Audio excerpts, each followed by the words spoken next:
빌립보서 3장 7절에서 14절 말씀 함께 보도록 하겠습니다.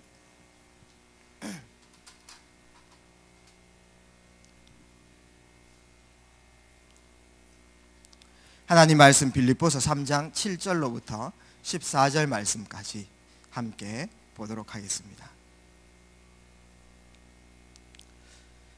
찾으신 줄 알고 한 절씩 교독하고 마지막 절은 합독하도록 하겠습니다. 그러나 무엇이든지 내게 유익하던 것을 내가 그리스도를 위하여 다 해로 여길 뿐더러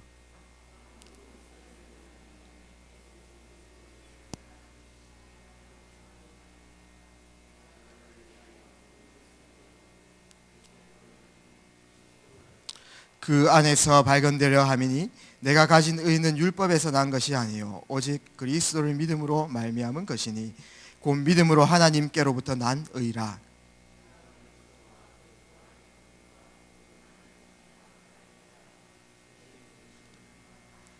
어떻게 해서든지 죽은 자 가운데서 부활이 이르러 하노니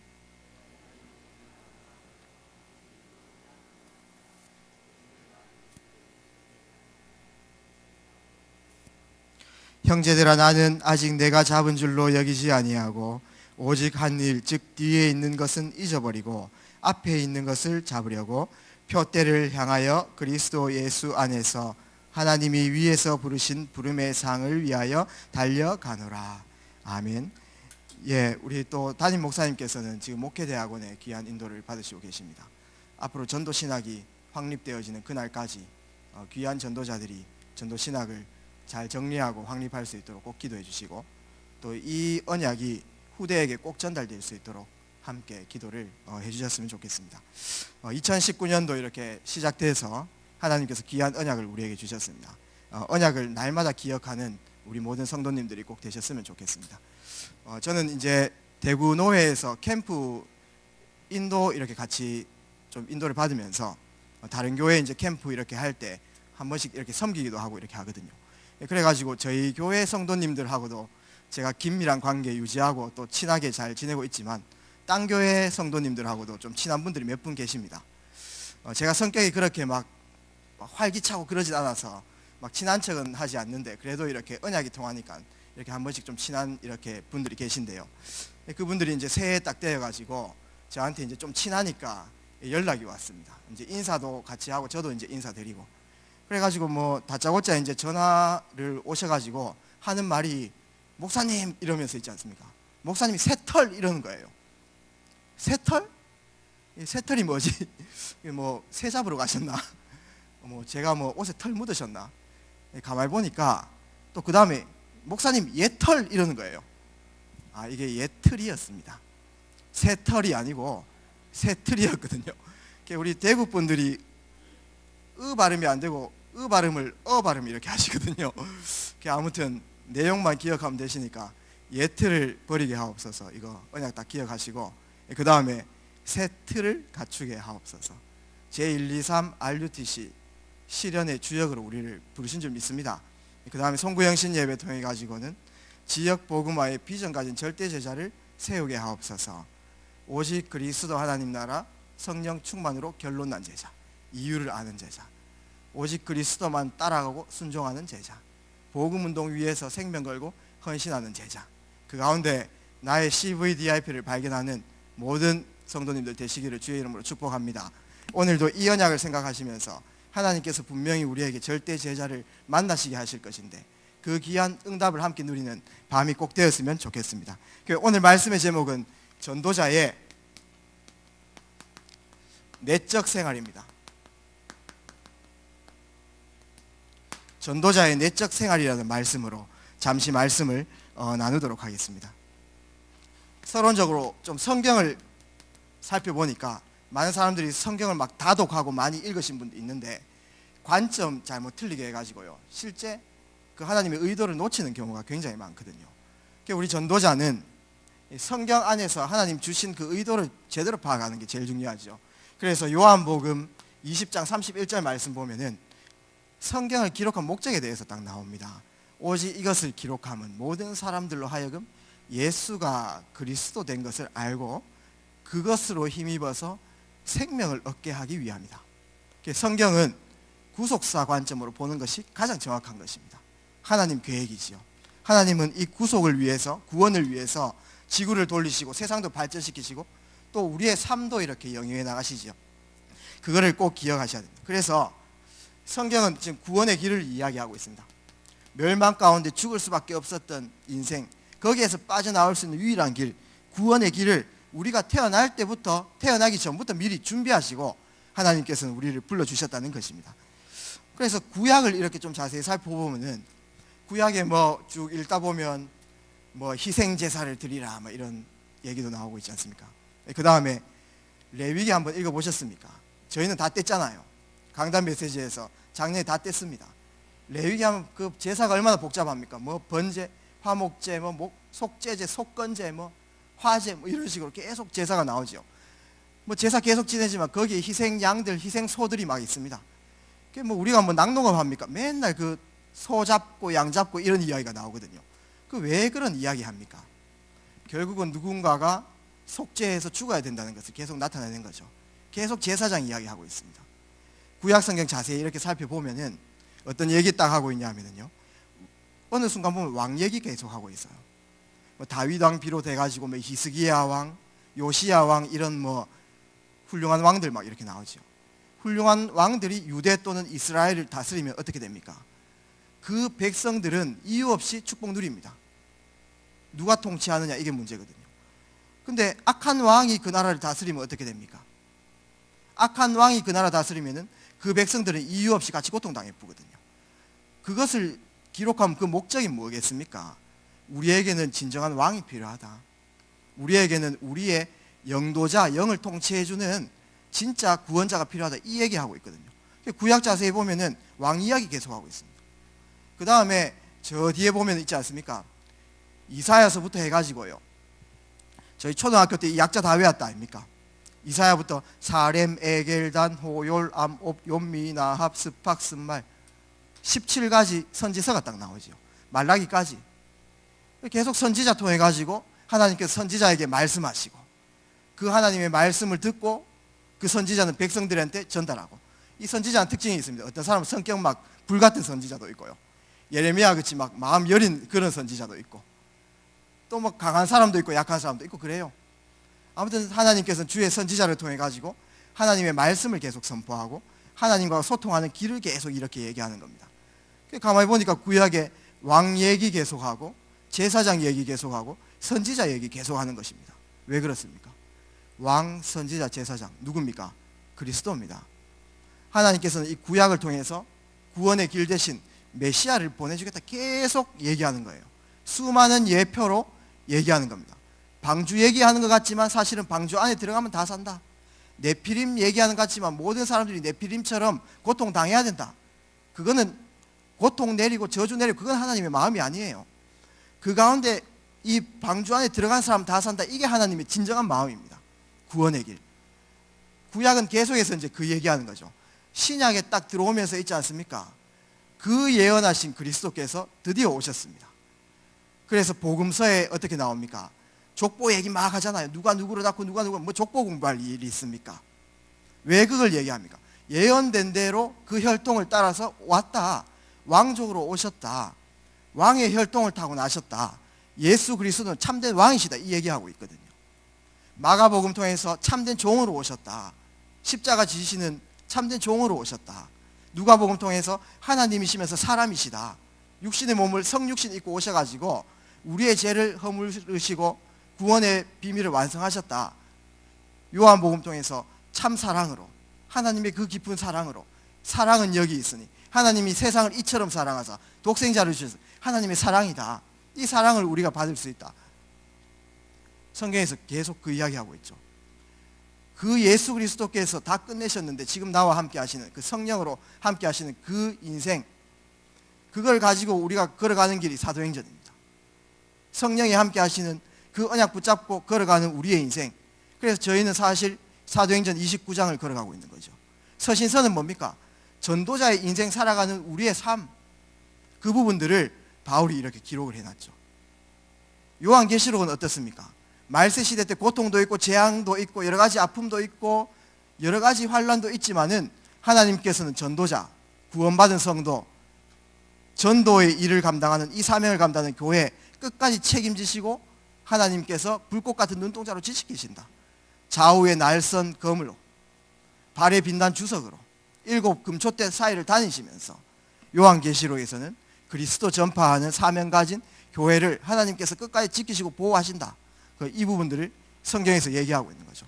성경은 한마디로 구원의 길을 이렇게 얘기하고 있습니다. 그래서 이 구약은 메시아, 신약은 그리스도. 자, 이 비밀을 알고 있는 사람 전부 다 세상 사람들 성경 이상하게 해석해가지고 2단, 3단, 4단 되거든요. 하나님께서 우리에게 이 눈을 열게 하셨다는 것은 은혜 중에 은혜일 줄 믿습니다. 그러면서 이 사실 가지고 우리는 우리 인생의 가치관을 새로이 딱 붙잡아야 될 줄 믿습니다. 그 예수 그리스도께서 요한복음 19장 30절에 다 끝내셨습니다. 우리 과거의 아픔, 상처, 안 좋았던 일 다 있고 트라우마도 있었지만 그리스도께서 십자가에서 완벽하게 다 끝내셨어요. 현재 문제 다 끝냈습니다. 지금 좋은 일이 있든 없든 상관없어요.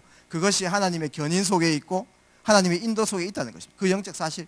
미래 하나님께서는 그 예수 그리스도와 함께 저 천국에 앉히시니 많은 사람들이 불안하고 유리방황하고 있는데 우리는 하나님의 은혜로 말미암아 미래까지 보장받는 축복.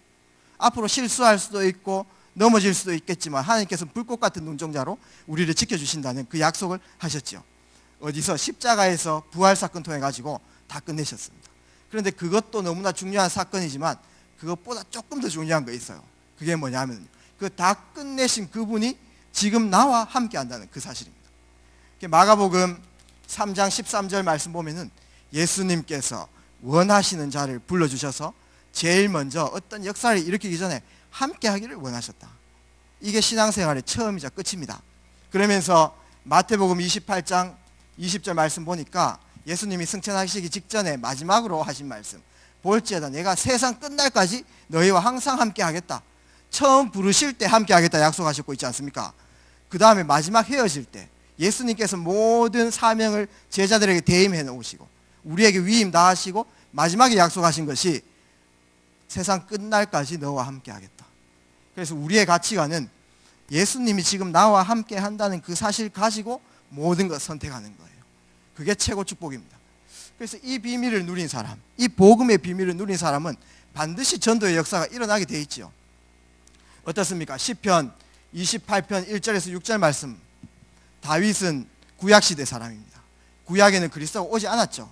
그러나 예수 그리스도 그 메시아의 그림자만 붙잡아도 구원받는 시대에 하나님의 언약을 붙잡고 있었던 다윗, 하나님과 소통하는 그 길을 알았던 그 다윗은 제일 힘든 상황 속에서도 그것을 뛰어넘는 고백을 하게 되었습니다. 여호와는 나의 목자시니 내가 부족함이 없으리로다. 함께를 누린 거죠. 그가 나를 푸른 초장, 사실 푸른 초장 아니거든요. 지금 어둡고 무서운 길을 걸어가고 있는 그 상황입니다. 그때에 그가 나를 푸른 초장에 누이시며 실만한 물가로 인도하시는도다. 내 영혼을 소생시키시고 계속해서 영적으로 힘을 주시겠다는 거예요.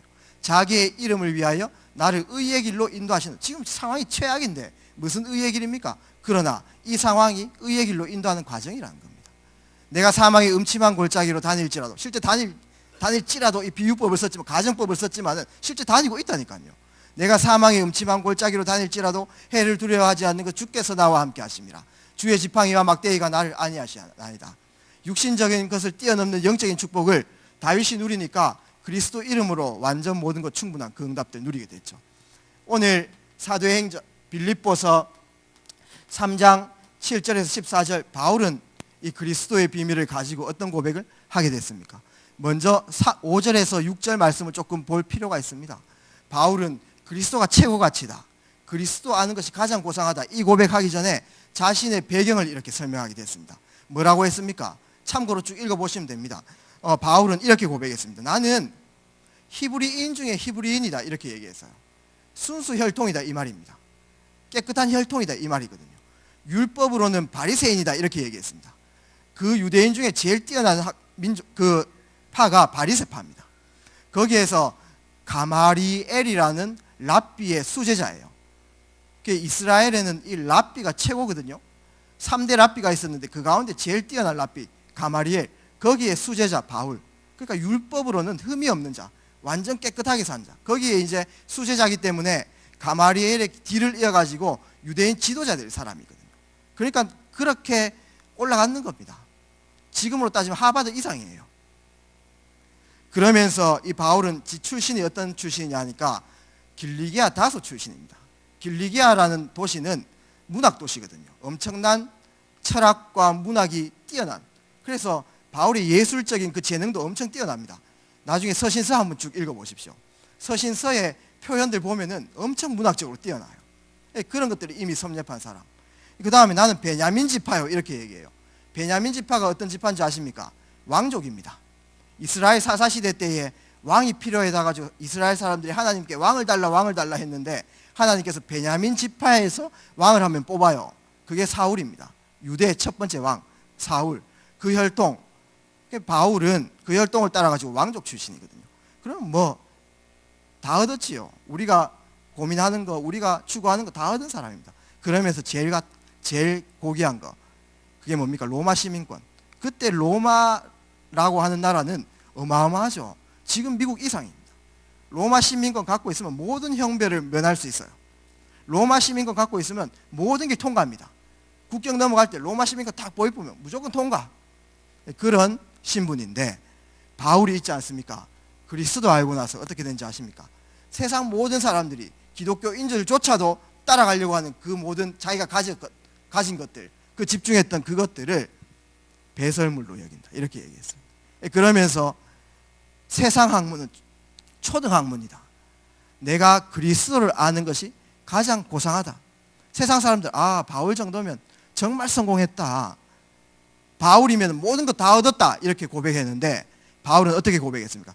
나는 얻었다 함도 아니요 이루었다 함도 아니요 오늘도 나는 그리스도께 잡힌 바 된 그것을 잡으려고 쫓아가노라, 그렇게 고백했습니다.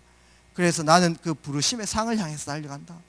표대를 향해서 이 생명의 복음을 전달하기 위해서는 나의 생명조차도 귀한 것으로 여기지 아니하노라. 그리스도 이름으로 완전해보니까 모든 것 되니까, 충분하니까 모든 육신의 것들을 뛰어넘는 그런 고백들이 되어졌죠. 우리의 내적 상태가 이렇게 되어야 될 줄 믿습니다. 그리스도 완전, 충분, 모든 것. 여기에 대해서 질문을 많이 해보셨으면 좋겠습니다. 우리가 절대제자 세워야 되니까 어떻게 전도할까, 어떻게 현장 살릴까 고민 많이 하잖아요.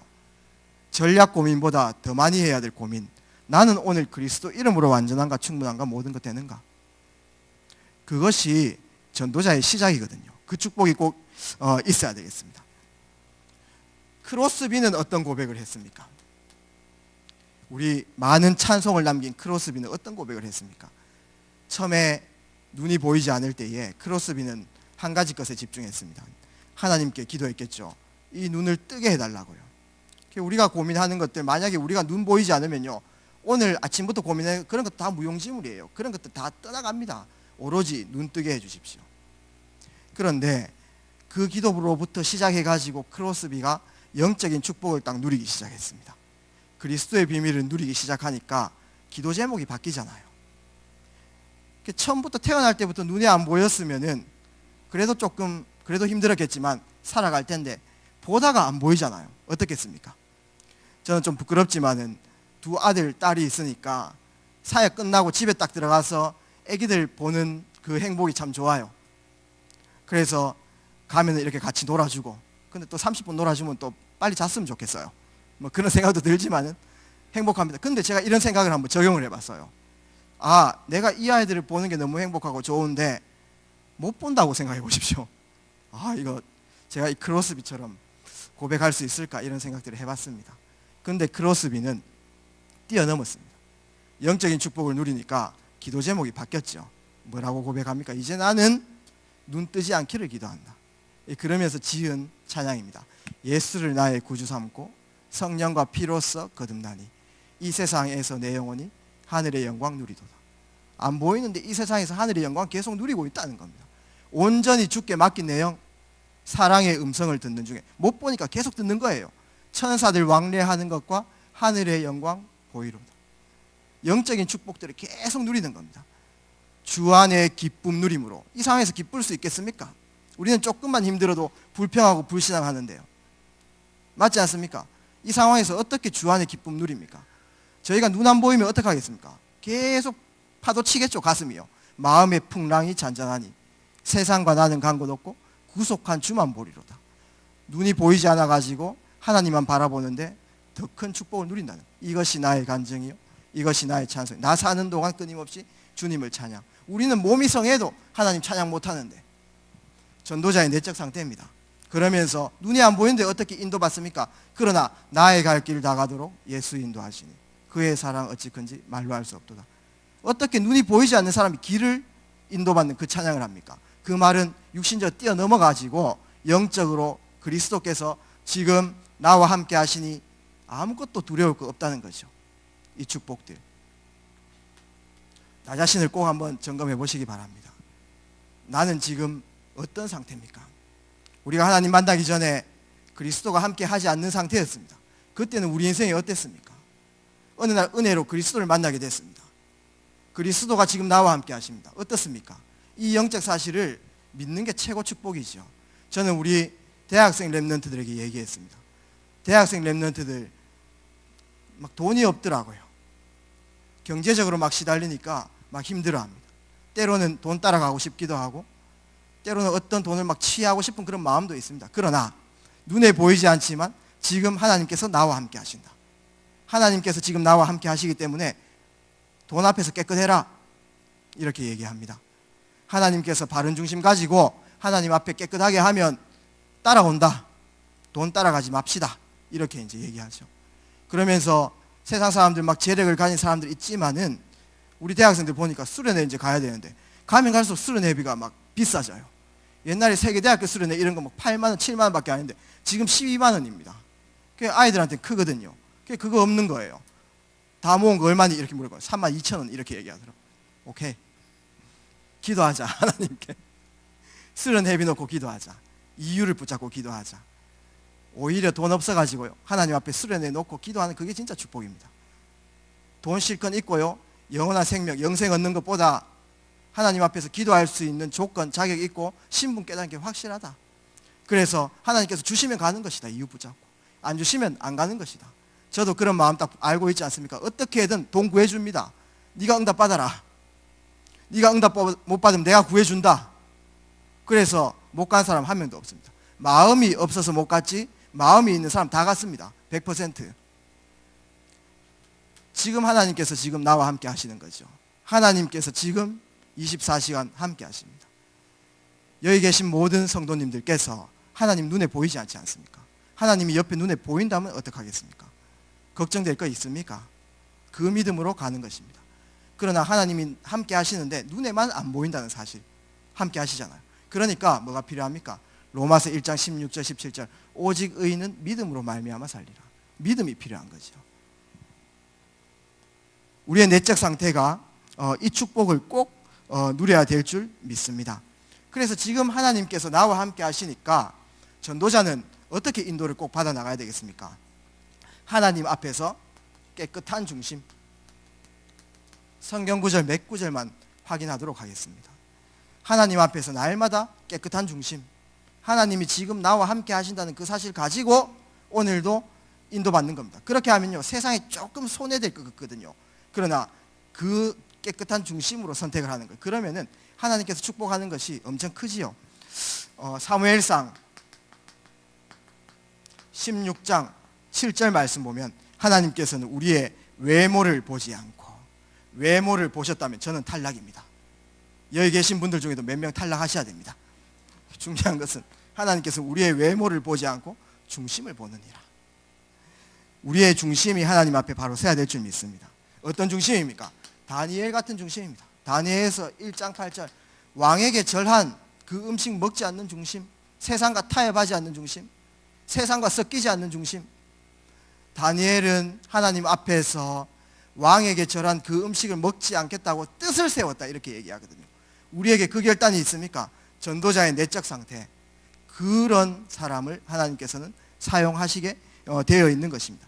그러면서 디모데후서 2장 21절 말씀 보면 마지막에 전도자의 사명을 감당해야 될 디모데, 마지막 말세 때 동일하게 우리가 말세 시대 때 살고 있는데 동일하게 우리가 전도자의 삶을 감당해야 되는데 세상에 많은 정욕과 유혹이 뒤따르는 겁니다. 그런 거 앞에 서 있지 않습니까? 우리가 그릇을 깨끗하게 하면은 우리가 귀한 그릇이 되어서 하나님께 쓰임받는 그러한 영적 상태가 되어진다. 이렇게 바울은 디모데에게 권고하고 있는 것입니다. 그러면서 빌립보서 4장 19절, 바울이 감옥 안에서 고백했습니다. 내게 능력 주시는 자 안에서 내가 모든 것을 할 수 있다. 내가 궁핍에 처할 줄도 알고 풍부에 처할 줄도 안다. 나는 살아가는 일체를 배웠다. 그리스도 예수 안에서 모든 것 할 수 있다. 그 하나님께서 내가 감옥에 있든지 밖에 있든지 궁궐에 있든지 상관없이 오늘 하나님께서 나와 함께 하시는데 나는 비록 감옥에 있지만 나의 모든 쓸 것을 채우신다. 하나님께서는 전도자로 인도받는 우리의 인생 모든 것 형편 다 하시고 우리를 불러주셨기 때문에 우리의 쓸 것을 다 채우시는 것입니다. 그래서 하나님 앞에 깨끗한 중심, 모든 것 쓸 것을 채우시는 그 응답하시는 그 하나님의 증인 되시는 여기 계신 분들이 꼭 되기를 주의 이름으로 축복합니다. 전도자의 내적 상태가 어떻게 되어야 되겠습니까? 참된 겸손입니다. 겸손해라, 겸손해야 된다. 너무 율법적으로 가지 않지만 하나님과 동행하는 사람은 이런 상태로 갈 수밖에 없는 거죠. 이사야서 42장 8절 말씀 보면 어떤 말씀이 있습니까? 하나님께서는 사람에게, 우상에게 하나님의 영광과 찬송을 절대로 뺏기지 않으신다, 이렇게 얘기합니다. 우리가 모든 것 잘 되면 하나님께 영광 돌리고 있지 않습니까? 안 되면 하나님께 맡기고 있지 않습니까? 하나님과 모든 사람에게 또 영광을 다 돌리고 이렇게 하면 됩니다. 그러한 중심. 많은 사람들이 거의 대화를 이렇게 많이 해보면 내가 어떤 행위를 잘 했는 것들을 결론으로 얘기를 많이 합니다. 특별히 윤리적으로 너무 깨끗한 사람이나 율법으로 완벽한 사람들은 더욱더 얘기해요. 내가 이렇게 했는데 다른 사람을 못 따라준다. 거의 이렇게 되거든요. 그러면은 그게 맞는 말인데 영적으로 사람들 다 죽이게 되어 있습니다. 우리가 좀 잘한 거 있으면 있지 않습니까? 하나님께 모든 영광 돌리고, 우리가 뭐 응답받았던 거 이런 부분들을 뭐 또 귀한 전도를 위해서 포럼도 해나가야 되겠지만 사람들 앞에서 너무 선전해 보면 있지 않습니까? 어떻게 되는지 압니까? 하나님께서는 그 영광이 이미 사람들한테 다 받았으니까 내 영광은 받지 않는다. 그러면서 그게 스톱시켜버립니다. 그래서 저는 신학교 다닐 때 저쪽에 다민족교회 유치영 목사님 계시는데요, 전도자로 이렇게 모델적인 응답 누리시는 목사님인데 이렇게 상담한 적이 있었어요. 목사님, 전도사님, 신학생 할 때 또 전도사 할 때 너무 뭐 외부에서 이렇게 부르거든. 강의 너무 뛰지 마라. 순간적으로 속을 수 있다. 그 말 듣고 있지 않습니까? 전도사 때, 준목 때 외부에서 많이는 안 들어오지만 강의가 몇 개 들어왔어요. 뭐 이렇게 얘기해달라, 이렇게. 저는 그때 결단하고 있지 않습니까? 안 했습니다. 하나님께서 목사 되면은 많은 길을 열어주실 것이다. 또 그때 시간표에, 가장 정확한 시간표에 또 간증도 한다, 이렇게 얘기했는데 목사 되고 나서 아무도 불러주는 데 없대요. 상관없습니다. 근데 중요한 것은 하나님 앞에서 깨끗한 중심 딱 가지면 되는 거죠. 참된 겸손. 미가서 6장 8절 말씀 꼭 확인을 해보셨으면 좋겠습니다. 주님 앞에서 선한 것이 무엇입니까? 나의 어떤 의를 자랑하거나 내가 뭐 했다, 나는 이렇게 했다, 나는 이렇게 했습니다, 이거를 얘기하는 게 아니라 하나님 앞에 선한 것은 겸손히 하나님과 함께 행하는 것이라고 말씀에 이렇게 나옵니다. 그러면서 자랑할 것 한 개 드릴게요. 여러분들이 꼭 자랑해야 될 거 있어요. 그게 뭐냐 하면요, 고린도후서 12장 8절에서 9절. 바울이 자랑할 거 없다 얘기했지만, 내가 다른 사도보다 더 열심히 뛰었지만 모든 것 하나님의 은혜라라고 고린도후서 15장 10절에 고백했지만, 부득불 내가 자랑하고자 할 게 있다면, 자랑할 게 한 가지 있다면 그 자랑할 것이 뭐라고 했는지 아십니까? 내가 하나님 앞에서 약한 것, 그것을 자랑한 거예요. 왜 그런지 아십니까? 내가 눈도 보이지 않고 간질도 있어가지고, 바울 자체가 그렇습니다. 내 힘으로 안 되어져 가지고 아무것도 할 수 없는 내 상태, 나의 약함, 그것을 자랑할 수 있다, 이렇게 얘기했어요. 왜 그런지 아십니까? 사람이 10%의 힘이 있으면요, 그 10% 또 내 힘 나와요. 내가 30% 힘이 있고 40% 남아있으면요, 또 그 40% 힘을 씁니다. 내가 0% 힘 없어야 하나님께서 100% 역사하시거든요. 그게 자랑거리예요. 내가 약해가지고 아무것도 할 수 없을 때 하나님께서는 그제서야 100% 역사하시는 것입니다. 내가 자랑할 것은 나의 약한 것. 그러니까 나의 약한 것 가운데 그것이 강함이다. 이렇게 이제 바울이 고백을 하게 됐죠. 그 중심이 현장에 하나님께 쓰임받는 중심일 줄 믿습니다. 그러면서 마태복음 10장 16절, 내가 너희를 보내는 것이 양을 이리대로 보이는 것처럼 느껴진다. 너희는 그러한 살벌한 현장 속에서 뱀처럼 지혜롭고 비둘기처럼 순결하라, 이런 말씀을 주셨어요. 예수님이 제자들에게 얘기했습니다. 뱀은 성경에 보면 안 좋은 동물이잖아요. 사탄을 상징하는 건데, 예수님이 또 유대 헤롯 성전에서는 그 유대인들 보고 이 독사의 자식들아 이러면서 또 뱀을 욕해놓고, 여기서는 또 뱀처럼 지혜로워라. 이 뭔 뜻입니까? 그거는 뱀의 성향을 이렇게 얘기하는 것입니다. 뱀은 절대로 밝은 데 돌아다니지 않습니다. 숲이나 조용한 데 이렇게 아무도 모르게 쓱 이렇게 들어오죠. 우리가 전도자의 축복 누릴 때에 드러내지 않고요, 조용하게 인도받는 게 이게 비밀입니다. 특히 중국 같은 데 있지 않습니까? 드러내고 해보면 전부 다 추방입니다. 조용하게 지혜롭게 인도 딱 받아야 되거든요. 그래서 그 대낮에 밝은 데 돌아다니는 뱀은 한 종류의 뱀밖에 없다고 말씀해 주시지 않습니까? 그 땅꾼들한테 잡혔다가 탈출했는 뱀, 이 뱀들은 밤에 밝은 데 돌아다니는데 보통 뱀은 그렇지 않거든요. 비둘기처럼 순결해라, 이 말은 무엇입니까? 하나님 앞에서 깨끗한 중심, 참된 겸손의 비밀 드러나면요, 바로바로 전도운동 막히게 돼 있어요. 전도자의 내적 상태, 세 번째, 산믿음입니다. 살아있는 믿음. 예화가 있지 않습니까? 어떤 지역에서 비가 오지 않아 가지고요, 교회에서 예배드리러 산에 올라갔습니다. 유교와 또 너무 미신 이런 부분들 뿌리 내리니까 기우제도 아니고 하여튼 기우 예배 그거 드리러 이제 올라갔거든요. 이제 모든 장로님들 또 권사님들 집사님들이 이제 산에 딱 올라가는데 꼬마 한 명 아이가 우산을 딱 들고 왔습니다. 장로님이 혼냈어요. 지금 성경책도 안 들고 무슨 우산 들고 오느냐? 지금 비도 안 오는데 왜 우산 들고 오냐? 왜 그렇게 헛고생을 하느냐? 이렇게 얘기했습니다. 그 아이가 고백했죠. 하나님께 오늘 예배드리면 하나님께서 비를 내려주실 거 아닙니까? 그게 믿음이죠. 어린아이와 같은 산믿음, 순수합니다. 그래서 진짜 일환데 믿음 없었던 모든 장로님들, 권사님, 집사님 비 맞고 내려오고, 하나님께서 은혜 주셔서 비가 왔는데 그 아이만 우산 쓰고 내려왔다는 아름다운 얘기가 있죠. 산믿음, 이게 전도자의 내적 생활일 줄 믿습니다. 뭘 믿습니까? 영적 사실. 우리는 각인된 것이 거의 육신적인 부분들이 각인 많이 됐습니다. 지금부터 해가지고는 이 영혼에 있는 영적 사실을 의식적으로 좀 땡겨와가지고요, 말씀과 기도 안에서 영적 사실을 자꾸 파악해내야 돼요. 그 사실을 자꾸 고백하고 믿고 믿어야 되는 거죠. 그래서 아까도 얘기했는 것처럼 로마서 1장 16절 17절 말씀에 오직 의인은 믿음으로 말미암아 살리라. 우리가 이 세상 살아가는 비밀, 믿음입니다. 우리가 이 세상에 성공할 수 있는 비밀, 믿음입니다. 그 비밀을 우리가 꼭 갖고 살아가는 것입니다. 그러면서 고린도전서 1장 18절에는 어떤 말씀이 있습니까? 십자가의 도가 멸망받는 사람 미련한 것처럼 보이지만, 이 영적 사실이 멸망받는 사람한테는 미련한 것처럼 보이지만 구원받는 우리에게 하나님의 능력이 됩니다. 이 영적 사실을 믿는 그때 하나님의 능력이 나타나는 것입니다. 그래서 가장 약한 시간표에 하나님이 역사하시면 세상에서 가장 승리한 사람이 되어지는 것이죠. 그러면서 히브리서 11장 6절에는 어떤 말씀이 있습니까?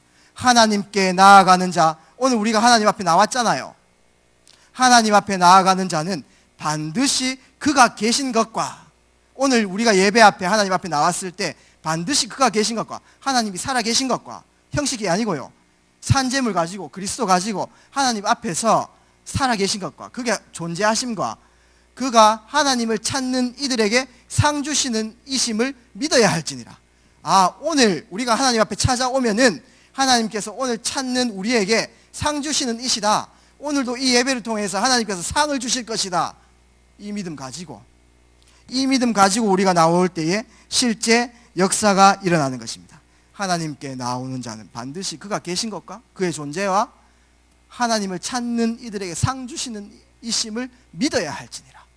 믿음은 바라는 것들의 실상이요 보지 못하는 것들의 증거니.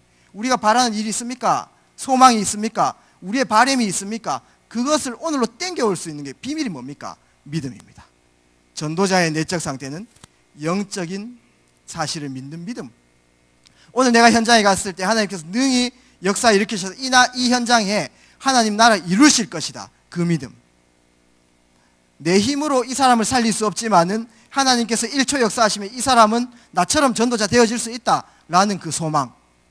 내 인생 답이 없지만은 하나님께서 하나님과 방향 맞추는 내 인생에 조금 역사하시면 되어진다라는 소망 가지고 오늘 믿음으로 도전하는 거지요.